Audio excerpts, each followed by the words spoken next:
अध्याय 33 प्रिंस की कहानी। हैरी अभी भी स्नेप के बगल में घुटनों के बल बैठा था। वह बस उसकी तरफ घूरे जा रहा था। तभी अचानक एक ऊंची ठंडी आवाज इतने करीब से आती हुई सुनाई दी कि हैरी उछलकर खड़ा हो गया। बोतल को उसने अपने हाथों में कसकर पकड़ लिया। उसे लगा वोल्डेमॉर्ट दोबारा कमरे में आ गया था।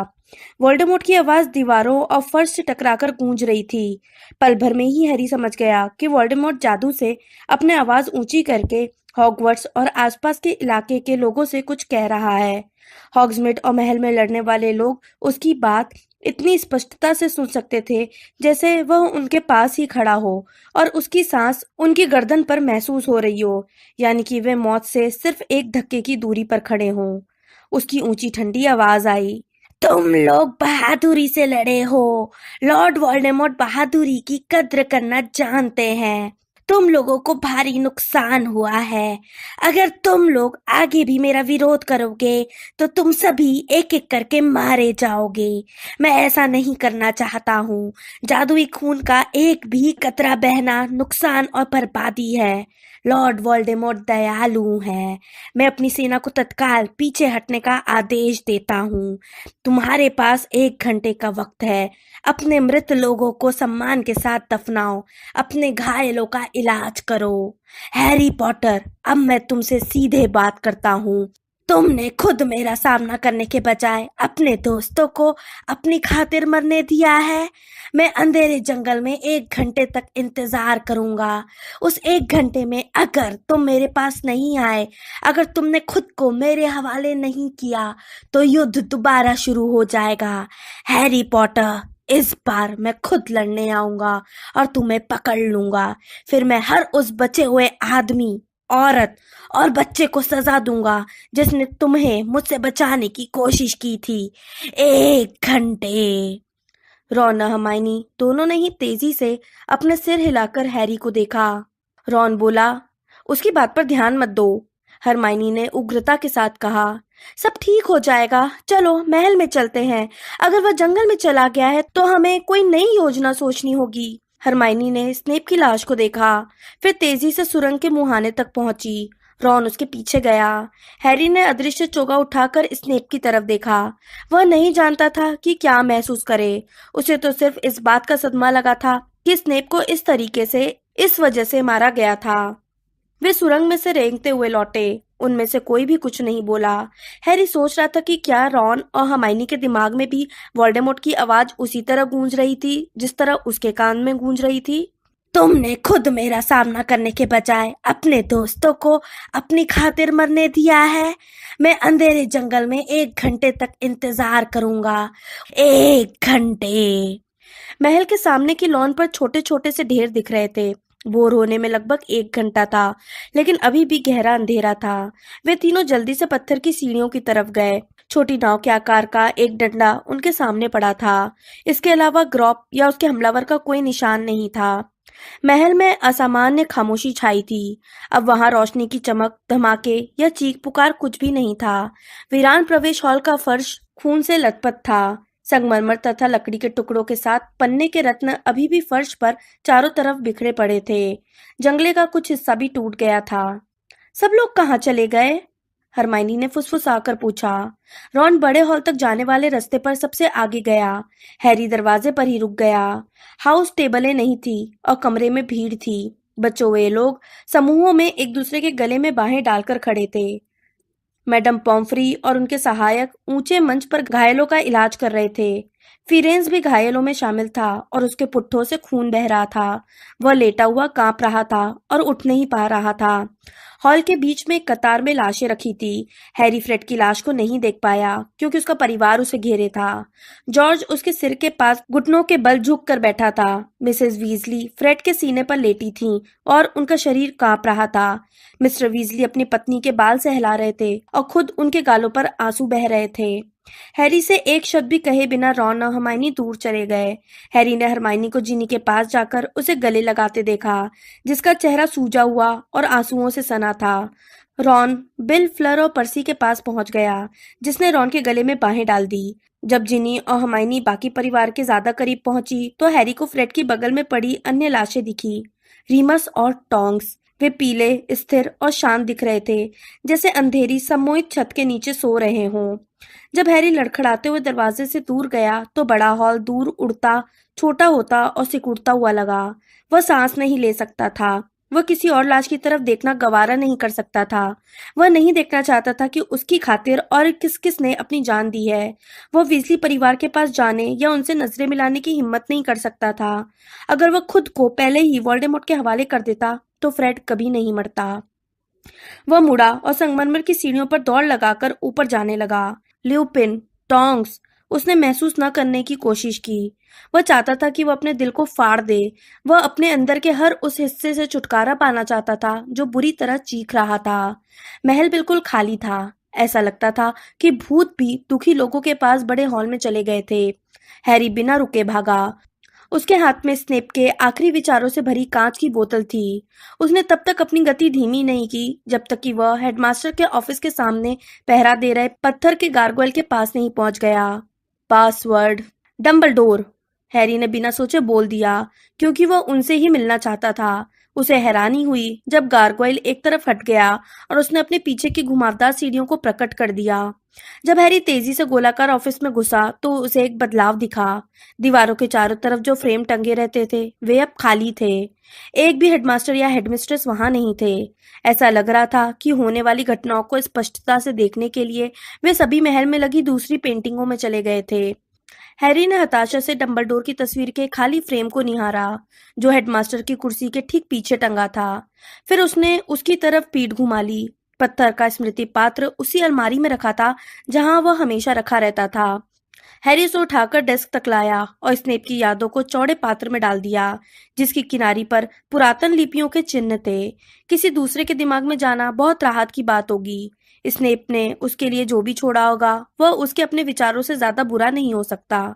चांदी जैसे सफेद यादें घुमड़ने लगी। साहसी पलायन की भावना के साथ हैरी ने बिना झिझके गोता लगा दिया, जैसे इससे उसका दुख कम हो जाएगा।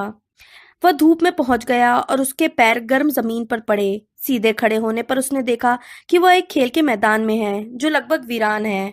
दूर आसमान में एक बड़ी चिमनी दिख रही थी। दो लड़कियां आगे पीछे झूल रही थी और एक दुबला पतला लड़का झाड़ियों के पीछे से उन्हें देख रहा था। उसके काले बाल बहुत लंबे और कपड़े बदरंगे थे।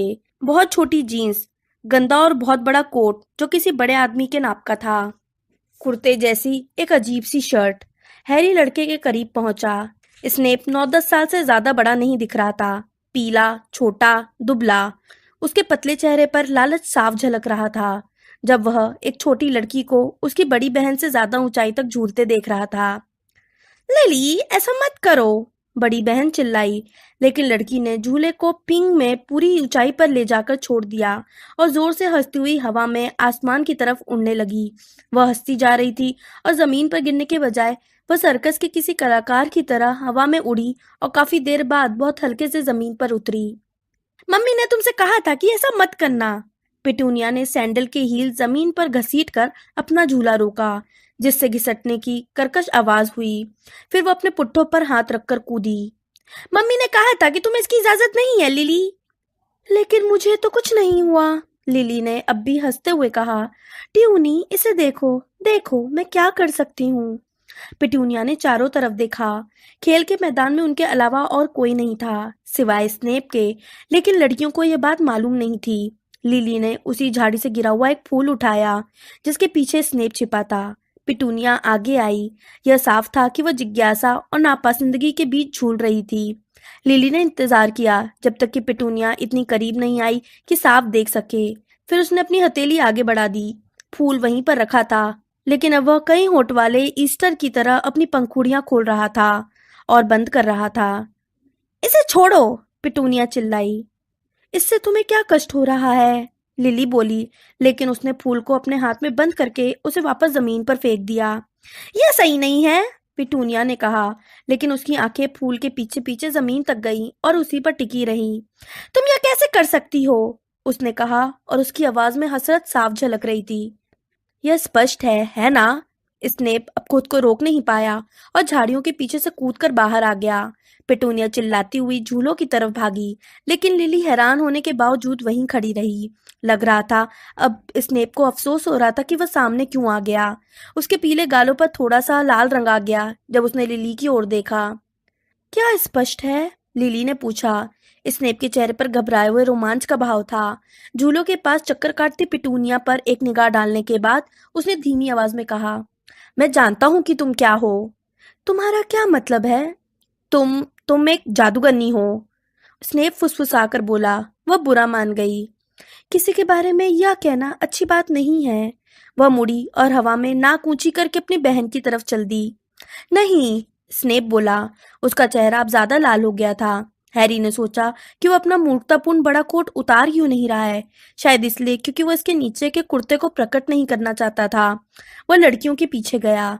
इस वक्त वह चमगादड़ जैसा दिख रहा था, जैसे कुछ समय पहले महल से भागते समय दिख रहा था। दोनों बहनों ने उसे गौर से देखा। दोनों को वो पसंद नहीं आया और दोनों झूले के एक खंबे को पकड़ी थी, जैसे वही सबसे सुरक्षित जगह हो। तुम हो, स्नेप ने लिली से कहा।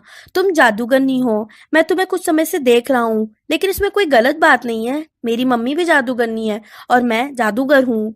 पिटूनिया की हंसी ठंडे पानी जैसी थी। जादूगर? वह चीखी। उसकी हिम्मत अब लौट आई थी, क्योंकि वह उसके अप्रत्याशित आगमन के सदमे से उबर चुकी थी। मैं जानती हूँ तुम कौन हो। तुम स्नेप लड़के हो। यह नदी किनारे स्नीपर्स एंड में रहता है, उसने लिली से कहा, और उसके अंदाज से यह स्पष्ट था कि स्नेप के रहने की जगह खास अच्छी नहीं थी। तुम हमारी जासूसी क्यों कर रहे हो? जासूसी नहीं कर रहा हूँ। गंदे बालों वाला स्नेप तेज धूप में परेशान दिख रहा था। तुम पर तो जासूसी करने का सवाल ही नहीं है, उसने द्वेष से कहा। तुम मगलू हो। हालांकि पिटूनिया इस शब्द का मतलब नहीं समझी, लेकिन स्नेप के बोलने के अंदाज को समझने में कोई गलती नहीं हो सकती थी। लिली, चलो हम चलते हैं, उसने तीखी आवाज में कहा। लिली ने तुरंत अपनी बहन का कहना माना और चलते चलते स्नेप को गुस्से से देखा। जब वे मैदान के गेट से बाहर निकली तो स्नेप वहां खड़ा खड़ा उन्हें देखता रहा। अब स्नेप के आसपास हैरी के अलावा और कोई नहीं बचा था। वह स्नेप की निराशा को समझ सकता था। वह समझ गया कि स्नेप कुछ समय से इस पल की योजना बना रहा था, लेकिन सब कुछ गड़बड़ हो गया था। दृश्य ओझल हो गया और इससे पहले कि हैरी जान पाता, दूसरा दृश्य प्रकट हो गया। अब वो पेड़ों के छोटे झुरमुट में था। वो पेड़ों के बीच से धूप में चमकती नदी को बहते देख रहा था। पेड़ों की छाया से नीचे ठंडी हरी छायादार जगह बन गई थी। दोनों बच्चे जमीन पर एक दूसरे के सामने पैर बांधकर बैठे थे। स्नेप ने अब अपना कोट उतार दिया था। उसका अजीब कुर्ता कम रोशनी में उतना अजीब नहीं दिख रहा था। अगर कोई स्कूल के बाहर जादू करता है तो मंत्रालय उसे सजा दे सकता है। उसे चिट्ठियां मिलती हैं। लेकिन मैंने स्कूल से बाहर जादू किया है। हमने कोई गलत काम नहीं किया है। हमारे पास अब तक छड़ी नहीं है। बचपन की बातों को वे माफ कर देते हैं, क्योंकि तब तक कोई खुद को रोक नहीं सकता है। लेकिन 11 साल का होने के बाद, उसने महत्वपूर्ण अंदाज में सिर हिलाया, जब वे जादू सिखाने लगते हैं तो बहुत सावधान रहना पड़ता है। हल्की खामोशी छाई रही। लिली ने एक टूटी टहनी उठाकर हवा में घुमाई। हैरी जानता था कि लिली इससे चिंगारियां निकलने की कल्पना कर रही होगी। फिर उसने टहनी गिरा दी और लड़की की तरफ झुककर बोली, यह सच है ना? यह मजाक तो नहीं है। पिटूनिया कहती है कि तुम मुझसे झूठ बोल रहे हो। पिटूनिया कहते है कि हॉगवर्ट्स जैसी कोई जगह नहीं है। यह असली है ना? यह हमारे लिए असली है, स्नेप बोला। उसके लिए नहीं। हमें चिट्ठी जरूर मिलेगी, तुम्हें और मुझे। सचमुच? लिली फुसफुसाई। यकीनन, स्नेप ने कहा। खराब तरीके से कटे बालों और अजीब कपड़ों के बावजूद वो प्रभावशाली दिख रहा था और उसे अपनी किस्मत पर पूरा भरोसा लग रहा था। और क्या यह चिट्ठी उल्लू लेकर आएगा? लिली ने धीरे से पूछा। आमतौर पर उल्लू ही चिट्ठी लाता है, स्नेप ने कहा। लेकिन तुम मगलू परिवार में पैदा हुई हो, इसलिए स्कूल से कोई आकर तुम्हारे माता पिता को समझाएगा। क्या मगलू परिवार में पैदा होने से फर्क पड़ता है? स्नेप झिझका। उसकी काली आंखें उत्सुकता से पीले चेहरे और गहरे लाल बालों पर घूमी। नहीं, उसने कहा, इससे कोई फर्क नहीं पड़ता है। अच्छी बात है, लिली ने राहत की सांस लेते हुए कहा। यह स्पष्ट था कि वो इस बारे में चिंता कर रही थी। तुम में बहुत जादू है, स्नेप ने कहा। मैंने देखा है। मैं सारे समय तुम्हें देखता रहता हूँ। उसकी आवाज खो गई। लिली उसकी बात नहीं सुन रही थी, बल्कि पत्तियों से भरे मैदान में पसर कर सिर के ऊपर पत्तियों की छत को निहार रही थी। स्नेप ने उसे वैसी ही ललचाई निगाह से देखा जैसी निगाह से मैदान में देखा था। और तुम्हारे घर में स्थिति कैसी है? लिली ने पूछा। स्नेप की आंखों के बीच में हल्की सी सिलवट आ गई। अच्छी ही है, उसने कहा। अब वे इस बारे में बहस नहीं कर रहे हैं? ओह हाँ, वे अब भी कर रहे हैं, स्नेप ने कहा। उसने मुट्ठी भर पत्तियां उठाई और उन्हें अलग अलग तोड़ने लगा। हालांकि उसे पता नहीं था कि वो क्या कर रहा था। लेकिन इसमें ज्यादा वक्त नहीं लगेगा और मैं चला जाऊंगा। क्या तुम्हारे डैडी को जादू पसंद नहीं है? उन्हें दरअसल कोई भी चीज ज्यादा पसंद नहीं है, स्नेप बोला। सिविरियस? लिली के मुंह से अपना नाम सुनकर स्नेप के चेहरे पर हल्की सी मुस्कान आ गई। हाँ, मुझे दम पिशाचों के बारे में फिर से बताओ ना। तुम उनके बारे में क्यों जानना चाहती हो? अगर मैं स्कूल से बाहर जादू करती हूँ, लेकिन उसके लिए तुम्हें दम पिशाचों के हवाले नहीं किया जाएगा। दम पिशाच तो उन लोगों के लिए होते हैं जो सचमुच बुरे काम करते हैं। वे जादूगरों की जेल अज़्काबान के पहरेदार हैं। तुम अज़्काबान थोड़े ही जाओगी, तुम तो बहुत। उसका चेहरा एक बार फिर लाल हो गया और वो फिर से पत्तियां तोड़ने लगा। तभी पीछे एक हल्की सी सरसराहट हुई, जिसे सुनकर स्नेप घूम गया। पिटूनिया एक पेड़ के पीछे खड़ी थी और उसके पैर के नीचे का पत्थर सरक गया था। ट्यूनी, लिली ने कहा और उसकी आवाज में हैरानी तथा स्वागत का अंदाज था। लेकिन स्नेप उछलकर खड़ा हो गया। अब जासूसी कौन कर रहा है? वह चिल्लाया। तुम क्या चाहती हो? पिटूनिया पकड़े जाने पर दहशत में आ गई थी और हाँफ रही थी। हैरी देख सकता था कि वो कोई चुपता ताना मारने के लिए छटपटा रही है। वैसे तुम ये क्या पहने हो? उसने स्नेप के सीने की तरफ इशारा करते हुए कहा। अपनी मम्मी का कुर्ता? कड़ाक की आवाज आई। पिटूनिया के सिर के ऊपर लगी एक डाल टूटकर गिर गई। लिली चीखी। डाल पिटूनिया के कंधे पर पड़ी, जिससे वो पीछे की तरफ गिर गई और रोने लगी। ट्यूनी! लेकिन तब तक पिटूनिया ने दौड़ लगा दी थी। लिली स्नेप की ओर मुड़ी। यह काम तुमने किया था? नहीं, वह नाराज भी था और डरा हुआ भी दिख रहा था। तुमने ही किया था। वह उससे दूर जा रही थी। तुमने ही किया था, तुमने उसे चोट पहुंचाई। नहीं नहीं, मैंने नहीं किया। लेकिन इस झूठ पर लिली को भरोसा नहीं हुआ। स्नेप पर गुस्से भरी आखिरी नजर डालने के बाद वो अपनी बहन के पीछे उस छोटे झुरमुट से दूर भाग गई। स्नेप दुखी और दुविधा में दिखने लगा। दृश्य एक बार फिर बदल गया। हैरी ने चारों तरफ देखा। वो प्लेटफॉर्म नंबर 9:45 पर था। स्नेप उसके पास कंधे झुकाए खड़ा था। वो एक पतली पीले चेहरे वाली और बदमिजाज दिखने वाली औरत के पास खड़ा था, जिसकी शक्ल स्नेप से काफी मिलती थी। स्नेप कुछ दूर खड़े 4 सदस्यों वाले परिवार को घूर रहा था। दोनों बहनें अपने माता पिता से थोड़ी दूर खड़ी थीं। लिली अपनी बहन से आग्रह कर रही थी। हैरी सुनने के लिए ज्यादा करीब पहुंच गया। मुझे अफसोस है ट्यूनी, मुझे अफसोस है, सुनो। उसने अपनी बहन का हाथ पकड़ लिया और उसे कसकर पकड़े रही। हालांकि पिटूनिया ने इसे छुड़ाने की कोशिश की। एक बार मैं वहां पहुंच जाऊं। नहीं, सुनो ट्यूनी, एक बार मैं वहां पहुंच जाऊं तो मैं प्रोफेसर डंबलडोर के पास जाकर उनसे कहूंगी कि वे अपना फैसला बदल लें। मैं नहीं जाना चाहती, पिटूनिया ने कहा और उसने अपनी बहन की पकड़ से हाथ छुड़ा लिया। तुम सोचती हो कि मैं किसी मूर्खतापूर्ण महल में जाना चाहती हूँ और ये पागलपन भरा। पिटूनिया की पीली आंखें प्लेटफॉर्म पर चारों तरफ घूमी। बिल्लियां अपने मालिकों की बाहों में म्याऊं म्याऊं कर रही थी। पिंजरे में बंद उल्लू एक दूसरे को देखकर फड़फड़ा रहे थे और शोर मचा रहे थे। उसने विद्यार्थियों को देखा। उनमें से कुछ लंबे काले दुशालों में थे और लाल भाप के इंजन वाली ट्रेन में संदूक रखे थे या गर्मी की छुट्टियों के बाद खुशी भरी चिल्लाहटों से अपने दोस्तों का स्वागत कर रहे थे। तुम्हें लगता है मैं भी पागल बनना चाहती हूँ? लिली की आंखें आंसुओं से भर गईं जब पिटूनिया अपने हाथ को छुड़ाने में कामयाब हो गई। मैं पागल नहीं हूँ, लिली ने कहा। कितनी भयंकर बात कही है। तुम वहीं जा रही हो, पिटूनिया ने मजे लेते हुए कहा। पागलों के खास स्कूल में तुम और वह स्नेप लड़का पागल हो, अजीब हो, तुम दोनों ही। ये अच्छी बात है कि तुम्हें सामान्य लोगों से अलग किया जा रहा है, हमारी सुरक्षा के लिए अच्छा है। लिली ने अपने माता पिता की तरफ देखा, जो प्लेटफॉर्म पर चारों तरफ आनंद से देख रहे थे और इस दृश्य को अपने मन में संजो कर रख रहे थे। फिर उसने अपनी बहन की तरफ देखा और इस बार उसकी आवाज धीमी और आवेश से भरी थी। यह तब तो तुम्हें पागलों का स्कूल नहीं लग रहा था जब तुमने इसके हेडमास्टर को चिट्ठी लिखकर आग्रह किया था कि वे तुम्हें भी दाखिला दें। पिटूनिया का चेहरा लाल हो गया। आग्रह? मैंने आग्रह नहीं किया था। मैंने उनका जवाब देखा था, वह बहुत दयालुतापूर्ण था। तुम्हें चिट्ठी नहीं पढ़नी चाहिए थी, पिटूनिया ने धीमी आवाज में कहा। वह मेरी निजी चिट्ठी थी, तुमने कैसे?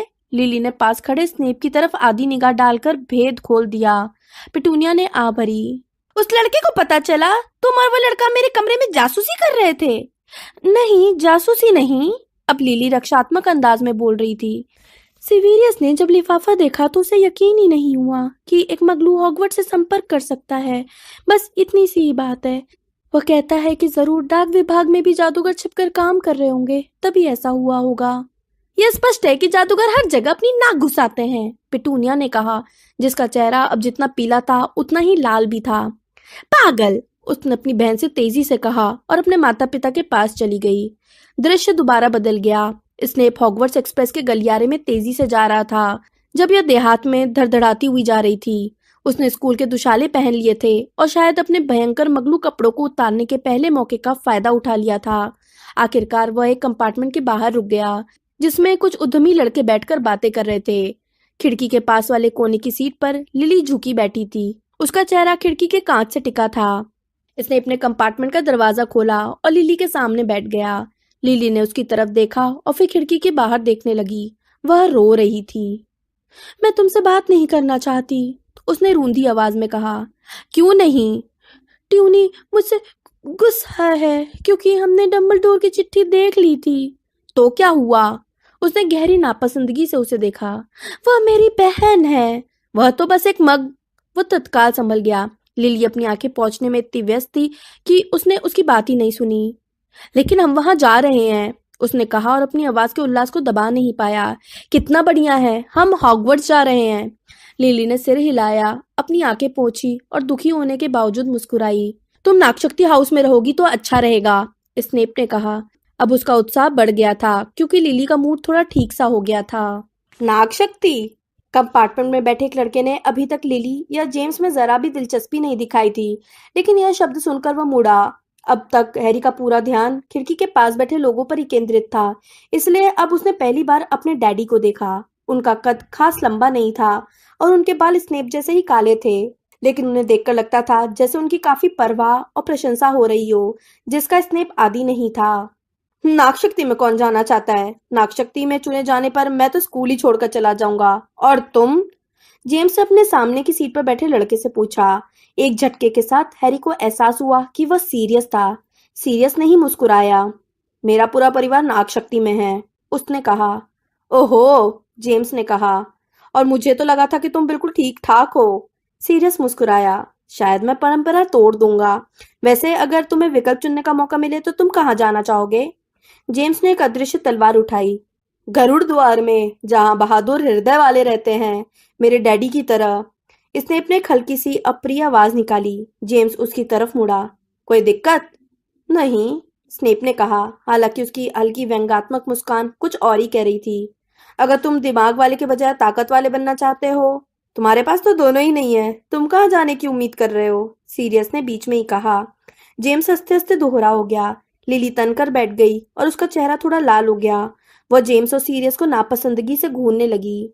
चलो सीरियस, किसी दूसरे कंपार्टमेंट में चलते हैं। जेम्स और सीरियस ने उसकी तीखी आवाज की नकल की। जेम्स ने पास से गुजरते समय स्नेप को टांग अड़ाकर गिराने की कोशिश की। मिलते हैं स्नाइवेलस, एक आवाज आई जब कंपार्टमेंट का दरवाजा धड़ाम से बंद हुआ और दृश्य एक बार फिर बदल गया। हैरी स्नेप के ठीक पीछे खड़ा था जब सभी विद्यार्थी उत्सुकता से मोमबत्तियों से रोशन हाउस टेबलों के सामने कतार में खड़े थे। फिर प्रोफेसर मैगोनिकल बोली, इवाइंस लिली। उसने अपनी माँ को कांपते कदमों से आगे बढ़ते और जर्जर स्टूल पर बैठते देखा। प्रोफेसर मैगोनिकल ने लिली के सिर पर बोलती टोपी रख दी। गहरे लाल बालों को छूने के एक पल के भीतर ही टोपी चिल्लाई, गरुड़ द्वार। हैरी ने स्नेप की हल्की कराह सुनी। लिली ने टोपी उतार कर प्रोफेसर मैगोनिकल की ओर बढ़ा दी। फिर वो तालियां बजा और खुशी का इजहार कर रहे गरुड़द्वार वालों की तरफ बढ़ी। चलते चलते लिली ने स्नेप की तरफ देखा और लिली के चेहरे पर दुख भरी फीकी मुस्कान थी। हैरी ने देखा कि सीरियस सरक कर लिली के लिए बेंच पर जगह बना रहा था। लिली ने उसे एक नजर देखा और पहचान गई कि यह ट्रेन वाला लड़का है। वो अपने हाथ बांधकर उससे दूर चली गई। प्रोफेसर मैगोनिकल नाम लेती रही। हैरी ने ल्यूपिन, पेटिग्रू और अपने डैडी को गरुड़द्वार टेबल पर लिली और सीरियस के पास आते देखा। आखिरकार जब चुनने के लिए सिर्फ 1 दर्जन विद्यार्थी बचे थे, तब प्रोफेसर मैगोनिकल ने स्नेप का नाम लिया। हैरी उसके साथ चलकर स्टूल तक गया और उसे सिर पर टोपी रखते देखा। बोलती टोपी चिल्लाई, नाक शक्ति। सीवियस स्नेप हॉल की दूसरी तरफ चल दिया, लिली से दूर। वह उस तरफ जा रहा था जहां नाक शक्ति वाले खुशी मना रहे थे, जहां लूसियस मेल्फॉय अपने सीने पर प्रीफेक्ट का चमकता बैज लगाए बैठा था। मेल्फॉय ने अपने करीब बैठते स्नेप की पीठ थपथपाई और दृश्य बदल गया। लिली और स्नेप महल के अहाते में टहल रहे थे और स्पष्ट रूप से बहस कर रहे थे। उनकी बातें सुनने के लिए हैरी जल्दी से उनकी तरफ गया। पास पहुंचने के बाद उसे एहसास हुआ कि वे दोनों पहले से काफी लंबे हो गए थे। ऐसा लग रहा था कि चुनने की रस्म के बाद कई साल गुजर गए थे। सोचा था कि हम दोस्त हैं, स्नेप कह रहा था, सबसे अच्छे दोस्त। हम दोस्त हैं सिवेरियस, लेकिन मुझे वे लोग पसंद नहीं है जिनके साथ तुम रहते हो। मुझे एवरी और मल्जीबर से सख्त नफरत है। मल्जीबर, तुम्हें उनमें कौन सी खूबी नजर आती है सिवेरियस? वह डरावना है, घिनौना है। क्या तुम्हें पता है उसने कुछ समय पहले मैरी मैकडॉनल्ड के साथ क्या करने की कोशिश की थी? लिली एक खंबे तक पहुंच गई थी और उससे टिककर स्नेप के दुबले पीले चेहरे की तरफ देख रही थी। उसमें कोई गलत बात नहीं थी, स्नेप ने कहा। वह तो बस हंसी मजाक की बात थी। वह काला जादू था, और अगर तुम इसे सिर्फ हंसी मजाक की बात मानते हो, और वह चीज जो पॉटर और उसके दोस्त करते हैं, स्नेप ने कहा। यह कहते समय उसके चेहरे का रंग लाल हो गया और ऐसा लग रहा था कि वो अपने द्वेष को छिपा नहीं पा रहा था। पॉटर का इससे क्या लेना देना है? लिली बोली। वे रात को चोरी से घूमते हैं। ल्यूपिन के मामले में कुछ गड़बड़ है। वो कहाँ जाता है? वह बीमार है, लिली बोली। लोग कहते हैं कि वह बीमार रहता है। हर महीने की पूर्णिमा को? स्नेप ने कहा। मैं तुम्हारे अंदाज के बारे में जानती हूँ, लिली ने कहा, और उसकी आवाज ठंडी थी। तुम उनके बारे में इतने उत्सुक क्यों हो? तुम इतनी परवाह क्यों करते हो कि वे रात को क्या करते हैं? मैं तो सिर्फ तुम्हें यह बताने की कोशिश कर रहा हूँ कि वे उतने अद्भुत नहीं है जितना हर कोई उन्हें मानता है। उसकी निगाह की प्रबल भावना के कारण लिली शर्मा गई। वैसे वे लोग काले जादू का इस्तेमाल नहीं करते हैं। उसने अपनी आवाज नीचे की। और तुम दरअसल एहसान फरामोशी कर रहे हो। कुछ समय पहले रात को जो घटना हुई थी वह मुझे पता चल गई है। तुम लड़ाकू पेड़ की सुरंग में घुस गए थे और जेम्स ने तुम्हें अंदर मौजूद भयंकर चीज से बचाया था। स्नेप का पूरा चेहरा विकृत हो गया और वह थूक उड़ाते हुए बोला, बचाया था? बचाया था? तुम उसे हीरो मानती हो? वो अपनी और अपने दोस्तों की गर्दन भी बचा रहा था। तुम कहीं मैं तुम्हें ऐसा करने की इजाजत नहीं दूंगा। मुझे इजाजत? मुझे इजाजत? लिली की चमकती हरी आंखें अब सिकुड़कर छेद जितनी बड़ी हो गई थी। स्नेप एक बार फिर रक्षात्मक हो गया था। मेरा मतलब यह नहीं था। मैं तो चाहता था कि तुम कहीं बेवकूफी न कर बैठो। उसका तुम पर दिल आ गया है। जेम्स पॉटर तुम्हें चाहने लगा है। ये शब्द उसकी इच्छा के खिलाफ उसके मुंह से निकल गए थे। और वह इतना अच्छा नहीं है, हर कोई सोचता है। बड़ा क्विडिच हीरो। स्नेप की कटुता और नापसंदगी के कारण उसके मुंह से निकलते शब्द समझ में नहीं आ रहे थे, और लिली की भौहें उसके माथे के ऊपर और ऊपर उठती जा रही थी। मैं जानती हूँ कि जेम्स पॉटर घमंडी है, उसने स्नेप की बात काटते हुए कहा। तुम्हें मुझे ये बताने की जरूरत नहीं है, लेकिन मल्जीवर और एवरी का हंसी मजाक का अंदाज बहुत बुरा है। सचमुच बुरा सिवेरियस। मैं यह नहीं समझ पाई कि तुम उनसे दोस्ती क्यों रखते हो। हैरी को लग रहा था कि स्नेप ने मल्जीबर और एवरी के बारे में लिली की बातें सुनी ही नहीं थी। जिस पर लिली ने जेम्स की बुराई की, स्नेप का पूरा शरीर आराम की मुद्रा में आ गया था, और जब वे दोनों दोबारा चलने लगे तो स्नेप के कदमों में एक नई लचक थी और दृश्य बदल गया। हैरी ने एक बार फिर देखा जब स्नेप बड़े हॉल से उठकर गया जहां वो गुप्त कलाओं से रक्षा में OWL के पेपर दे रहा था। हैरी ने स्नेप को अनजाने में महल से दूर उस पेड़ के पास जाते देखा जहां जेम्स, सीरियस, ल्यूपिन और पेटिग्रू एक साथ बैठे थे। लेकिन हैरी ने इस बार दूरी बनाए रखी, क्योंकि वहां जो हुआ था उसे मालूम था। वहां पर जेम्स ने सिविरियस को हवा में लटका दिया था और उसे ताने मारे थे। वह जानता था कि क्या किया और कहा गया था। उसे इसे दोबारा सुनने में कोई खुशी नहीं मिली। उसने लिली को आते और स्नेप की रक्षा करते हुए देखा। दूर से उसने सुना कि अपमान और गुस्से से भरा स्नेप लिली को अक्षम्य गाली दे रहा था। बदजात। दृश्य बदल गया। मुझे अफसोस है। मेरी कोई दिलचस्पी नहीं है। मुझे अफसोस है। अपना अफसोस अपने पास ही रखो। रात का वक्त था। लिली ड्रेसिंग गाउन में थी और अपनी बाहें बांधकर मोटी औरत की तस्वीर के सामने खड़ी थी, जिसके पीछे गुरुद्वार के हॉल का दरवाजा था। मैं यहाँ सिर्फ इसलिए आई हूँ क्योंकि मैरी ने मुझे बताया था कि तुम रात को यही सोने की धमकी दे रहे हो। मैंने दी थी। मैं ऐसा ही करने वाला था। मेरा इरादा तुम्हें बदजात कहने का नहीं था। यह तो मुंह से निकल गया था। लिली की आवाज में कोई करुणा नहीं थी। बहुत देर हो चुकी है। मैं बरसों से तुम्हारे लिए बहाने बना रही हूँ। मेरी सहेलियों को यह समझ में नहीं आता कि मैं तुमसे बात भी क्यों करती हूँ। तुम और तुम्हारे प्राण बख्शी दोस्त। देखा, तुम इससे इनकार भी नहीं कर रहे हो। तुम इनकार भी नहीं कर रहे हो कि तुम्हारा लक्ष्य यही बनने का है। तुम जानते हो कौन के दल में शामिल होने के लिए बेताबी से इंतजार कर रहे हो, है ना? स्नेप ने अपना मुंह खोला, लेकिन बिना कुछ बोले उसे बंद कर लिया। मैं अब और नाटक नहीं कर सकती। तुमने तुमने अपना रास्ता चुन लिया है और मैंने अपना रास्ता चुन लिया है। नहीं, सुनो, मेरा मतलब यह नहीं था कि तुम बदजात का हो, लेकिन सेवेरियस, तुम मगलू परिवार में पैदा हर व्यक्ति को बदजात कहते हो, फिर मेरे मामले में ही अलग व्यवहार क्यों? वह कुछ बोलने के लिए संघर्ष करने लगा, लेकिन तभी हकारत भरी नजर डालने के बाद लिली मुड़ी और तस्वीर के छेद में से अंदर चली गई। गलियारा ओझल हो गया और एक नया दृश्य आ गया, जिसे बनने में थोड़ा ज्यादा समय लग गया जिससे बनने में थोड़ा ज्यादा समय लगा। हैरी बदलती आकृतियों और रंगों के बीच उड़ता रहा, जब तक कि उसके आसपास का माहौल एक बार फिर ठोस नहीं हो गया। अब वह एक निर्जन ठंडी पहाड़ी पर अंधेरे में अकेला खड़ा था। कुछ पेड़ों की बनी पत्तियों की शाखाओं के बीच से हवा सीटियां बजाती निकल रही थी। वयस्क स्नेप हाँफ रहा था। वह उसी जगह पर घूमा और अपनी छड़ी को जोर से पकड़कर किसी व्यक्ति या वस्तु का इंतजार करने लगा। उसका डर हैरी पर भी हावी हो गया, हालांकि वो जानता था कि उसे कोई नुकसान नहीं हो सकता है। उसने अपने कंधे के पीछे देखा और सोचा कि स्नेप न जाने किसका इंतजार कर रहा है। फिर अंधी करती सफेद रोशनी की लहर हवा में उड़ी।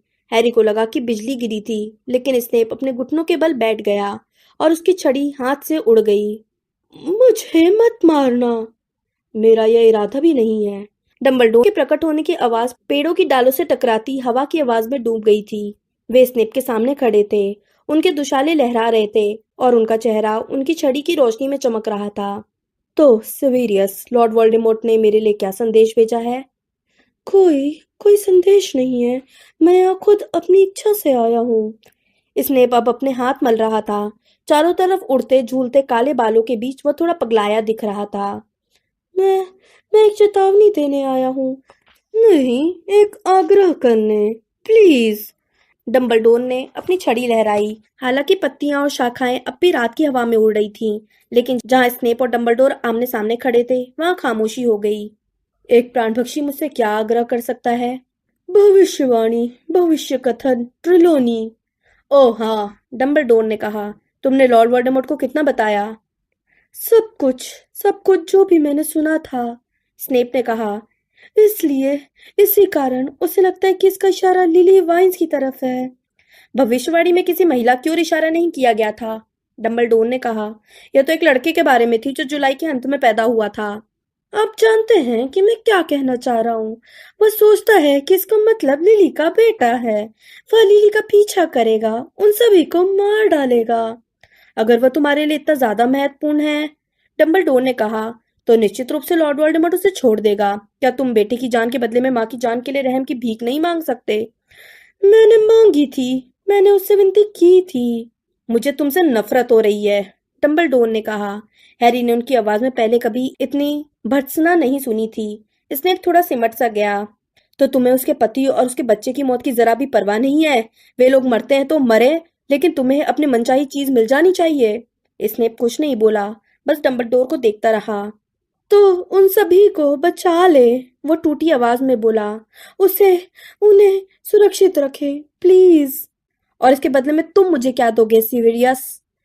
बदले में? स्नेप ने डंबलडोर को मुंह फाड़ कर देखा और हैरी उम्मीद कर रहा था कि वो प्रतिरोध करेगा, लेकिन पल भर बाद वो बोला, कुछ भी। पहाड़ी ओझल हो गई और हैरी डंबलडोर के ऑफिस में खड़ा था। कोई चीज भयंकर आवाज कर रही थी, किसी घायल जानवर की तरह। स्नेप एक कुर्सी से आगे लुढ़का हुआ था और डंबलडोर उसके पास गंभीर मुद्रा में खड़े थे। एक दो पल बाद स्नेप ने अपना चेहरा उठाया। उसे देखकर लग रहा था जैसे जंगल की पहाड़ी छोड़ने के बाद से वह 100 साल का दुख भोग चुका था। मुझे लगा था आप उसे सुरक्षित रखेंगे। लिली और जेम्स ने गलत आदमी पर भरोसा कर लिया, डंबलडोर ने कहा। कुछ हद तक तुम्हारी तरह, सीविरियस। क्या तुम उम्मीद नहीं कर रहे थे कि लॉर्ड वोल्डेमॉर्ट उसे छोड़ देगा? स्नेप की सांस उथली हो गई। उसका बच्चा बच गया है, डंबलडोर ने कहा। हल्के से सिर झटक कर स्नेप ने जैसे किसी चिढ़ाने वाली मक्खी को दूर हटाया। उसका बच्चा जिंदा है। उसकी आंखें हूबहू लिली जैसी हैं। मुझे लगता है तुम्हें लिली वाइन्स की आंखों का आकार और रंग तो याद होगा। मत कीजिए, स्नेप ने विलाप करते हुए कहा। चली गई, वह मर गई। क्या यह पश्चाताप है, सीविरियस? काश काश मैं भी मर जाऊं। उससे किसी को क्या फायदा होगा? डंबलडोर ने ठंडेपन से कहा। अगर तुम लिली वाइन से प्यार करते थे, अगर तुम उससे सचमुच प्यार करते थे, तो तुम्हारा आगे का रास्ता स्पष्ट है।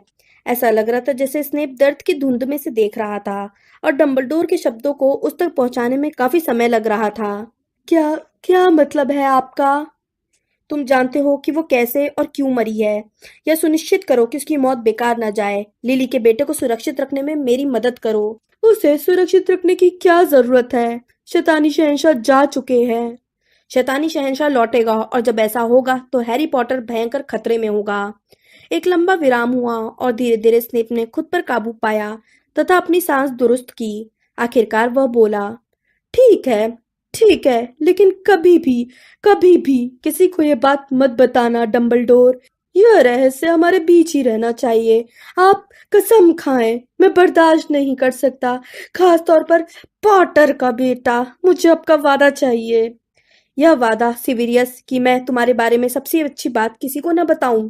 डंबलडोर ने आ भरी और स्नेप के आवेश भरे दर्द भरे चेहरे को देखा। खैर, अगर तुम यही चाहते हो। ऑफिस ओझल हो गया, लेकिन तत्काल दोबारा लौट आया। स्नेप डंबलडोर के सामने तेजी से चहलकदमी कर रहा था। औसत दर्जे का, अपने पिता जैसा घमंडी, नियम तोड़ने वाला, शोहरत का भूखा, ध्यान चाहने वाला और अनुशासनहीन। सिविरियस, तुमने वही देखा जो तुम देखना चाहते थे। डंबलडोर अपनी नजरें रूपांतरण आज की प्रति से उठाए बिना बोले। बाकी टीचर्स का कहना है कि लड़का संकोची, पसंद आने वाला और सामान्य रूप से प्रतिभाशाली है। व्यक्तिगत रूप से वो मुझे काफी रोचक बच्चा लगा। डंबलडोर ने एक पन्ना पलटा और बिना नजरें उठाए कहा, क्विरल पर नजर रखना, ठीक है? रंगों का झोंका एक बार फिर आया और अब हर चीज अंधेरे में डूब गई। स्नेप और डंबलडोर प्रवेश हॉल में थोड़ी दूर खड़े थे जब यूल बॉल के आखिरी बच्चे लोग सोने के लिए जाते समय उनके पास से गुजरे।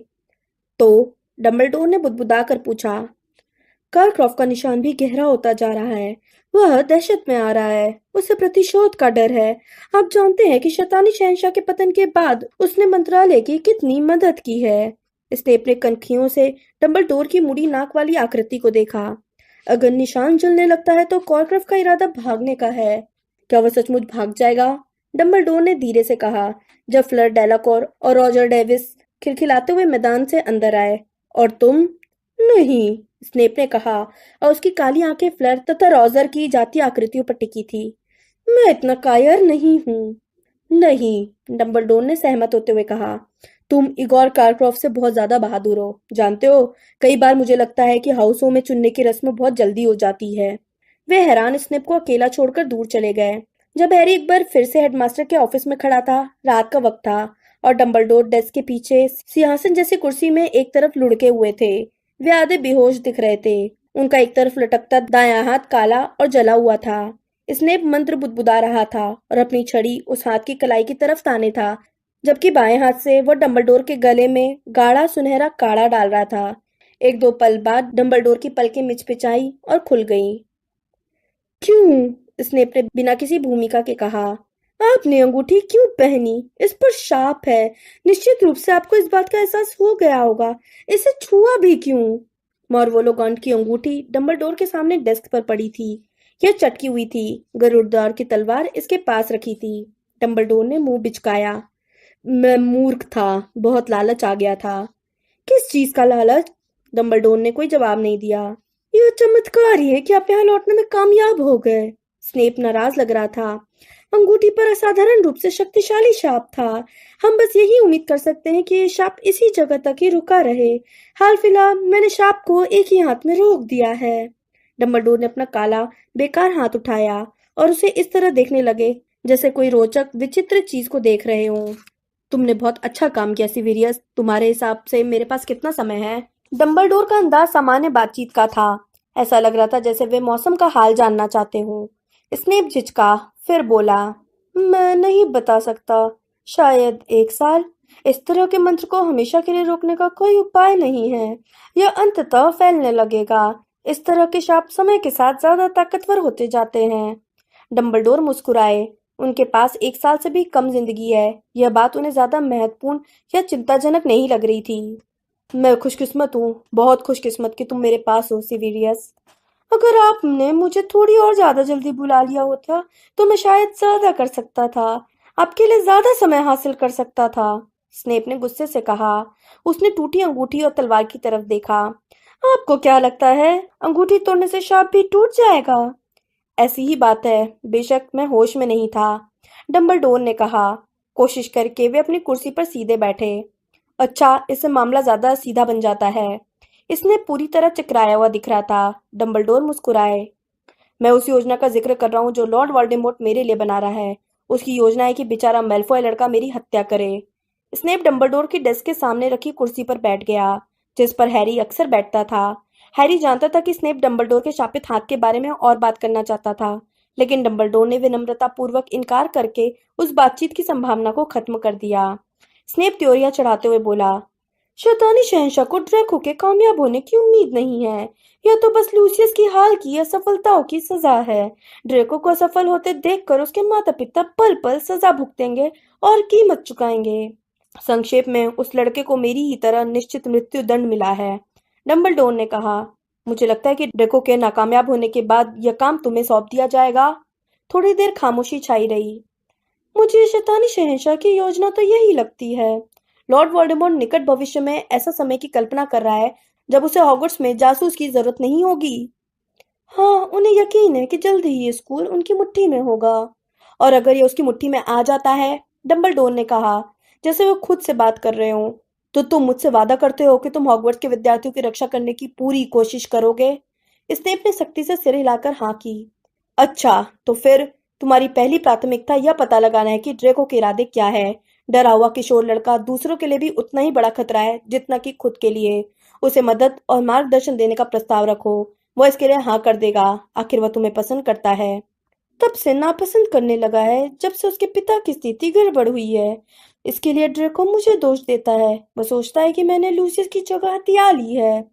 चाहे जो हो, कोशिश तो करो। मुझे अपनी चिंता नहीं है। चिंता तो लड़के के दिमाग में आई योजनाओं के कारण मासूम लोगों के शिकार बनने की है। जाहिर है, अगर हम उसे लॉर्ड वोल्डेमॉर्ट के गुस्से से बचाना चाहते हैं, तो अंत में सिर्फ एक ही काम किया जा सकता है। इसने अपनी अपनी भौहें उठाई और व्यंग्यात्मक आवाज में पूछा, क्या आप उसके हाथों मरना चाहेंगे? बिल्कुल नहीं, मुझे तुम मारोगे।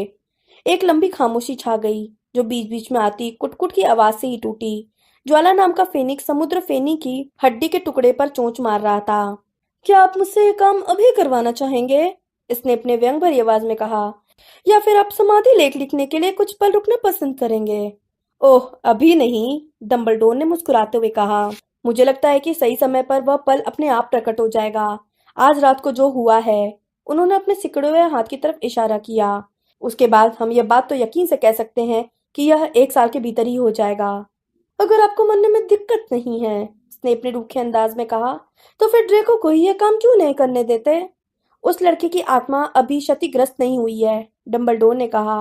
मैं अपने कारण उसे विभक्त नहीं होने दूंगा। और मेरी आत्मा, डंबलडोर, मेरी आत्मा? सिर्फ तुम ही जानते हो कि एक बूढ़े आदमी को दर्द और अपमान से बचाने में तुम्हारी आत्मा को कितना नुकसान होगा, डंबलडोर ने कहा। मैं तुमसे यह बहुत बड़ा एहसान चाहता हूँ, सिवेरियस, क्योंकि मौत मेरी तरफ उतनी ही निश्चितता से आ रही है जितनी निश्चितता से इस साल लीग में चडली कैनन्स की टीम आखिरी नंबर पर आएगी। मैं जल्दी और दर्द रहित तरीके से मरना ज्यादा पसंद करूंगा। मैं नहीं चाहता कि मेरी मौत लंबी और घिसट घिसट कर हो, जो ग्रिबेक के इसमें शामिल होने पर होगी। मैंने सुना है कि वोल्डेमॉर्ट ने उसे शामिल कर लिया है, या प्यारी बेलाट्रिक्स जो अपने शिकार को खाने से पहले उसके साथ खेलना पसंद करती है।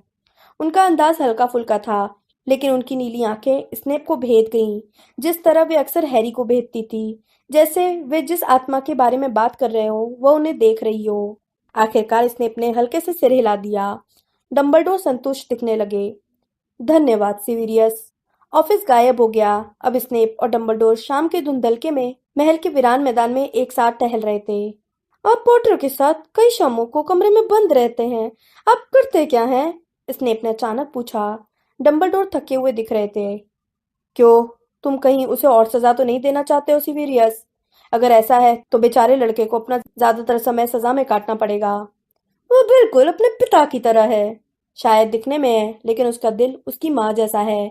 मैं हैरी के साथ इसलिए समय बिताता हूँ क्योंकि मुझे उससे बहुत बातें करनी है, कुछ जानकारी देनी है, इससे पहले कि ज्यादा देर हो जाए।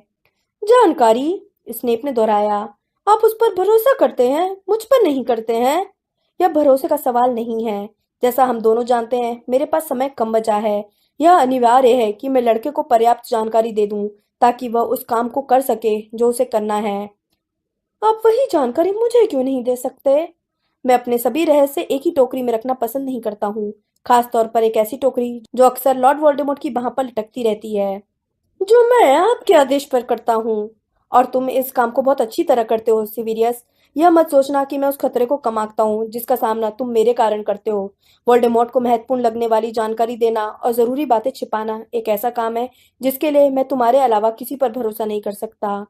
लेकिन इसके बावजूद आप मुझसे ज्यादा भरोसा उस लड़के पर कर रहे हैं जो गुप्त विद्या में असमर्थ है, जिसकी जादुई योग्यता औसत है और जिसका शैतानी शहंशाह के दिमाग से सीधा संबंध है। वोल्डेमॉर्ट को संबंध से डर लगता है, डंबलडोर ने कहा। कुछ समय पहले ही उसने हैरी के दिमाग में रहने का स्वाद चख लिया है। इस तरह का दर्द उसे पहले कभी नहीं हुआ था। मुझे यकीन है कि वह हैरी पर दोबारा कब्जा जमाने की कोशिश भी नहीं करेगा। उस तरह से तो नहीं। मैं समझा नहीं। लॉर्ड वोल्डेमॉर्ट की आत्मा विभक्त है, इसलिए हैरी जैसी आत्मा के साथ करीबी संबंध बर्दाश्त नहीं कर सकती। एकदम ठंडे स्टील पर जीभ की तरह, लपट से छूते मांस की तरह। आत्माएं? हम तो दिमाग के बारे में बात कर रहे थे। हैरी और लॉर्ड वोल्डेमॉर्ट के मामले में एक के बारे में बात करना दूसरे के बारे में बात करना है। डंबलडोर ने चारों तरफ नजर डालकर यह सुनिश्चित कर लिया कि वे अकेले थे। वे अंधेरे जंगल के करीब थे, लेकिन आसपास कोई नहीं दिख रहा था। सीवियस, जब तुम मुझे मार दोगे। आप मुझे हर चीज बताने से इनकार कर रहे हैं, लेकिन फिर भी मुझसे इस छोटी सेवा की उम्मीद करते हैं। स्नेप घुर्राया, जब उसके पतले चेहरे पर असली गुस्सा दिख रहा था। अब बहुत सी चीजों को मनचाहे ढंग से सोचते हैं, डंबलडोर। शायद मैंने अपना इरादा बदल लिया हो। तुमने मुझसे वादा किया था सीवियस, तुम मेरी वह सेवा जरूर करोगे। हालांकि मैंने सोचा था कि तुम नागशक्ति के हमारे युवा दोस्त पर करीबी नजर रखने के लिए भी सहमत हुए थे। स्नेप नाराज और बगावत पर आमादा दिख रहा था। डंबलडोर ने आ भरी। सिविलियस, आज रात 11 बजे मेरे ऑफिस में आना। सिर्फ तुम्हें कोई शिकायत नहीं होगी कि मुझे तुम पर जरा भी भरोसा नहीं है। वे लोग डंबलडोर के ऑफिस में लौट आए थे। खिड़कियों के बाहर अंधेरा था और ज्वाला खामोश बैठा था। स्नेप बिल्कुल स्थिर बैठा था, जबकि डंबलडोर बातचीत करते हुए चारों तरफ घूम रहे थे। हैरी को पता नहीं चलना चाहिए, बिल्कुल आखिरी मिनट तक। तब तक नहीं जब तक कि यह जरूरी ना हो, वरना उसके पास वो करने की शक्ति कैसे होगी जो उसे करना ही है। लेकिन उसे करना क्या है? वह हैरी और मेरे बीच का मामला है। अब गौर से सुनो सीवियस, एक वक्त ऐसा आएगा मेरी मौत के बाद, बहस मत करना, बीच में मत बोलना। एक वक्त ऐसा आएगा जब लॉर्ड वोल्डेमॉर्ट अपने सांप की जान बचाने के लिए दहशत में होगा। नगीनी की? स्नेप हैरानी में नजर आने लगा। बिल्कुल, अगर ऐसा वक्त आता है जब लॉर्ड वोल्डेमॉर्ट सांप को अपने काम करवाने के लिए भेजना बंद कर देता है, बल्कि अपने पास जादुई सुरक्षा में रखता है, तो मुझे लगता है कि हैरी को बताना सुरक्षित रहेगा। क्या बताना सुरक्षित रहेगा? डंबलडोर ने गहरी सांस ली और अपनी आंखें बंद कर ली। उसे बता देना कि जब लॉर्ड वोल्डेमॉर्ट ने उसे मारने की कोशिश की थी और लिली ने उनके बीच कवच के रूप में अपनी जान दी थी, तो वह मारक शाप लॉर्ड वोल्डेमॉर्ट पर पलट गया था और वोल्डेमॉर्ट की आत्मा का एक टुकड़ा टूटकर उस ढहती इमारत में जीवित बची इकलौती आत्मा से चिपक गया था। लॉर्ड वोल्डेमॉर्ट का एक हिस्सा हैरी के भीतर जिंदा है। इसी कारण हैरी को सर्वभाषा की क्षमता मिली है और लॉर्ड वोल्डेमॉर्ट के दिमाग के साथ एक ऐसा संबंध मिला है जिसे वोल्डेमॉर्ट कभी नहीं समझ पाया। जब तक आत्मा का वह टुकड़ा, जिसका वोल्डेमॉर्ट को भी पता नहीं है, हैरी की आत्मा से जुड़ा है और हैरी उसकी रक्षा कर रहा है, तब तक लॉर्ड वोल्डेमॉर्ट नहीं मर सकता। हैरी जैसे लंबी सुरंग के एक सिरे से दोनों आदमियों को देख रहा था। वे उससे बहुत दूर थे। उनकी आवाजें उसके कानों में अजीब तरह से गूंज रही थी। तो लड़के को मरना होगा? स्नेप ने शांति से पूछा। और वोल्डेमॉर्ट को एक काम खुद करना होगा सीवियस, यह अनिवार्य है। एक और लंबी खामोशी, फिर स्नेप बोला, मैंने सोचा था इतने सालों तक कि हम उसकी रक्षा कर रहे हैं, लिली की खातिर। हमने उसकी रक्षा इसलिए की क्योंकि उसे सिखाना, बड़ा करना, ताकत आजमाने के मौका देना अनिवार्य था, डंबलडोर ने कहा, और उनकी आंखें अभी भी कसकर बंद थी। इस दौरान उनके बीच का संबंध ज्यादा शक्तिशाली बनता रहा, मुझे लगता है अमर बेल की तरह। शायद कई बार उसे भी इसका शक हुआ है। अगर मैं उसे जानता हूँ तो वह इस तरह की व्यवस्था कर देगा ताकि जब वह अपनी मौत से मिलने जाए तो इससे सचमुच वोल्डेमॉर्ट का अंत हो जाए। डंबलडोर ने अपनी आंखें खोली। स्नेप दहशत में नजर आ रहा था। आपने उसे इसलिए जिंदा रखा ताकि वह सही समय पर मर सके? सदमे में मत आओ सीवियस, तुमने कितने आदमियों और औरतों को मरते देखा है। कुछ समय से सिर्फ उन्हीं लोगों को जिन्हें मैं बचा नहीं सकता था, स्नेप ने कहा। वो उठकर खड़ा हो गया। आपने मेरा इस्तेमाल किया है। मतलब? मैंने आपके लिए जासूसी की, आपके लिए झूठ बोला, आपके लिए अपनी जान खतरे में डाली, लिली पॉटर के बेटे को सुरक्षित रखने के लिए हर काम किया। अब आप उसे कह रहे हैं कि आप उसे कत्ल करवाने के लिए सुअर की तरह पाल रहे थे।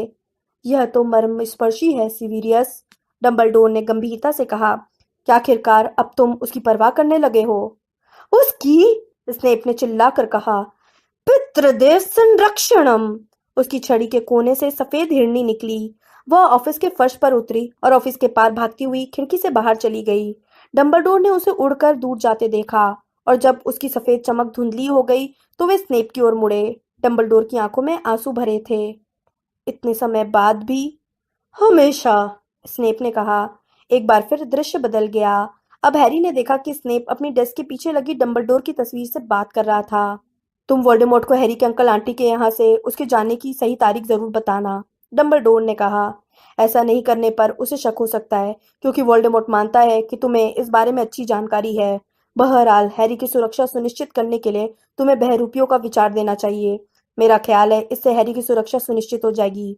मंडगस फ्लेचर को चक्रघनी शाप देने की कोशिश करो। और सीवियरियस, अगर तुम्हें हैरी को पकड़ने वाले दल में जबरन शामिल किया जाए तो अपनी भूमिका विश्वसनीय ढंग से निभाना।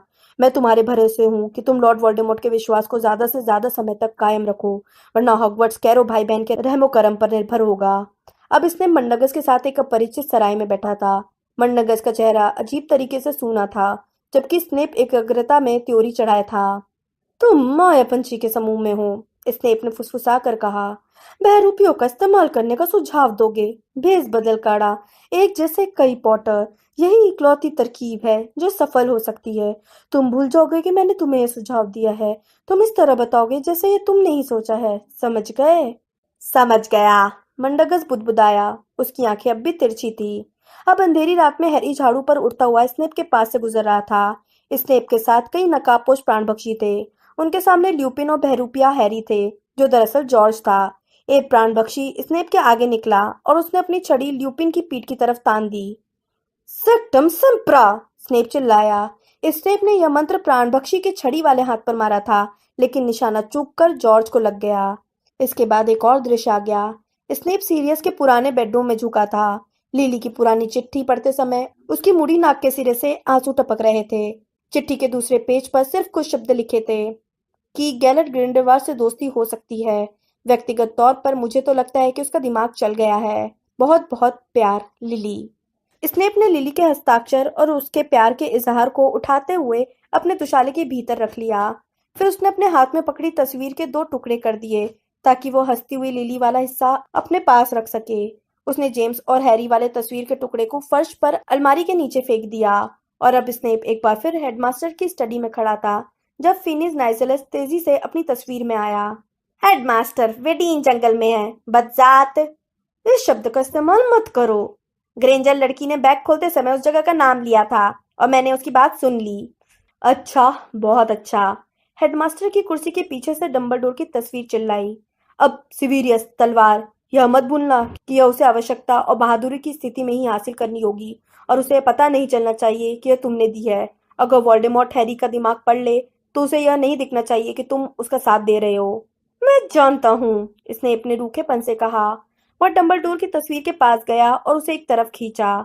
यह आगे की तरफ झूल गई। इसके पीछे एक खाली जगह थी, जिसमें से स्नेप ने गरुड़द्वार की तलवार निकाली। आप मुझे अब भी यह नहीं बताएंगे कि पॉटर को तलवार देना इतना महत्वपूर्ण क्यों है? स्नेप ने अपने दुशाले पर यात्री चौका डालते हुए कहा। नहीं, मुझे नहीं लगता, डंबलडोर की तस्वीर ने कहा। वह जान जाएगा किससे क्या करना है। और सीवियरियस, बहुत सावधान रहना। जॉर्ज वीजली के साथ हुई दुर्घटना के बाद तुम्हारे प्रति उनकी भावनाएं ज्यादा अच्छी नहीं होंगी। स्नेप दरवाजे पर मुड़ा। चिंता न करे डंबलडोर, उसने ठंडेपन से कहा। मैंने योजना बना ली है। और स्नेप कमरे से चला गया। हैरी स्मृति पात्र से बाहर निकला और कुछ पल बाद वो उसी कमरे के कालीन वाले फर्श पर लेटा था। उसे लग रहा था जैसे स्नेप अभी अभी दरवाजा बंद करके बाहर गया हो।